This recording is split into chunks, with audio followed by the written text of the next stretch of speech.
उस प्रियम्बल के बारे में बहुत लोगों को जो लिखा हुआ है मुझे उसमें इंटरेस्ट ही नहीं है।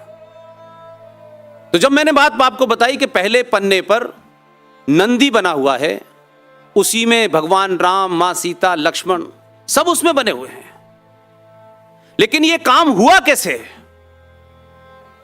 राजेंद्र प्रसाद ने अपने संपर्कों का इस्तेमाल किया। बंगाल के अंदर जो शांति निकेतन है, जहां बहुत बड़े बड़े आर्टिस्ट पैदा होते हैं, उनमें से नंदलाल बोस को बुलाया और सरकार को किसी को पता नहीं चलने दिया, ना कोई वो सरकारी जगह मीटिंग हुई, और उनको बुला करके कहा ये संविधान की कॉपी है, कुछ अगले 1 महीने में छपने चली जाएगी, इसको पढ़ें और कहां कहां किस किस चैप्टर में हमारे अनादिकाल में राष्ट्र कैसे चलता था उसके सिंबलों को डालें। और वो बनाने लग गए। नंदलाल बोस के अंडर में एक लड़का था जिसकी उस वक्त उम्र 22 साल थी, जिसका नाम है राम विहोर सिन्हा, जो जबलपुर के रहने वाले थे। उनकी 2007 में मृत्यु हुई है। उन 2 लोगों ने वो चित्र बनाए, 22 चित्र बन गए। मैं और दूसरी कहानी में नहीं जा रहा। 22 चित्र बनने के बाद वो संविधान में यहां जब लगे तो प्रेस में कल जाना था, तो इस हलचल हुई कि कुछ चित्र हैं उसे एक बार देख लिया जाए। अंबेडकर ने बहुत अवॉइड करने की कोशिश की। डॉक्टर राजेंद्र प्रसाद क्योंकि प्रेसिडेंट थे तो उनकी लिमिटेशन थी, लेकिन फिर भी पता चल गया।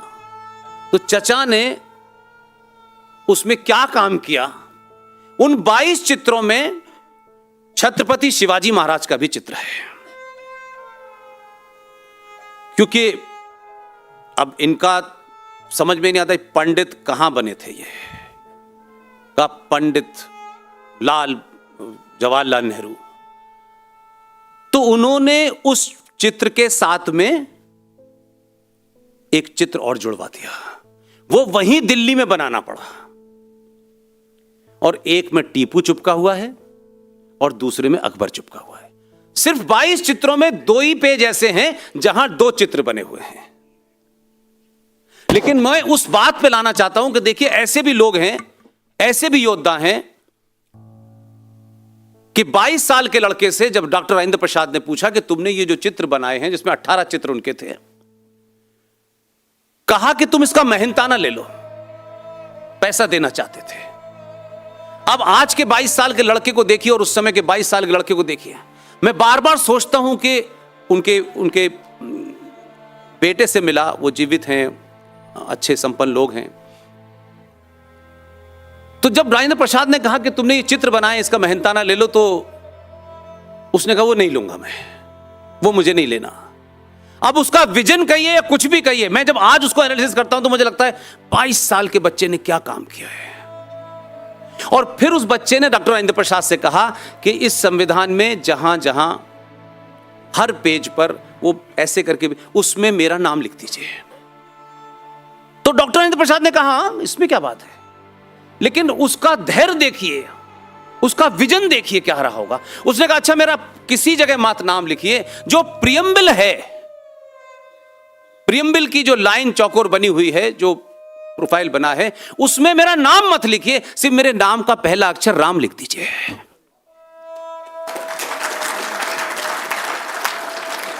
तो फैल भाई, लोग राम मनोहर विहोर को भूल जाएंगे,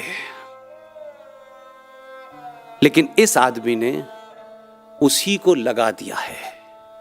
अभी आलू वालों को पता ही नहीं चला है। तो मैं ये कहना चाहता हूं कि बहुत सारे ऐसे योद्धा थे जो काम करके चले गए। उसी के अंदर जैन धर्म की बात है, बौद्ध धर्म की शिक्षा की बात है, उसमें रानी लक्ष्मीबाई भी है, उसमें बहुत सारी चीजें थी।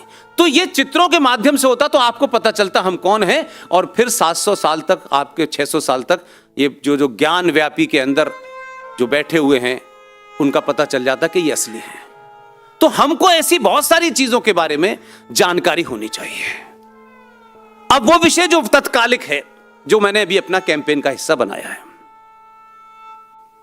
भारत सेकुलर हुआ 76 में, ठीक साहब, अच्छा बुरा जैसा भी है।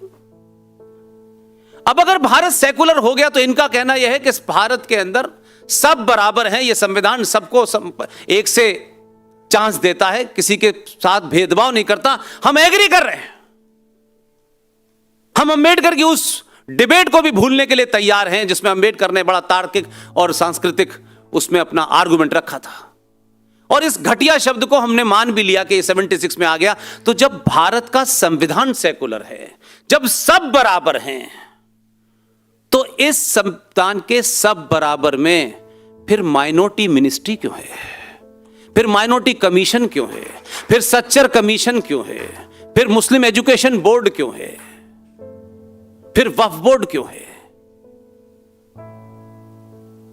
तो भारत के संविधान में हटे या ना हटे, अगर सब बराबर हैं तो मैं ये मानता हूं कि अगर भारत एक रिलीजियस स्टेट होता, यानी भारत का कोई रिलीजन ओपन होता कि भाई ये हिंदू स्टेट है, अगर हिंदू स्टेट होती, जैसे पाकिस्तान एक इस्लामिक स्टेट है, तो वहां जो भी माइनॉरिटी है, 1-8% जो बची हुई हैं, वहां तब तो समझ में आता है कि वहां माइनॉरिटी मिनिस्ट्री होगी, क्योंकि स्टेट का रिलीजन पता है।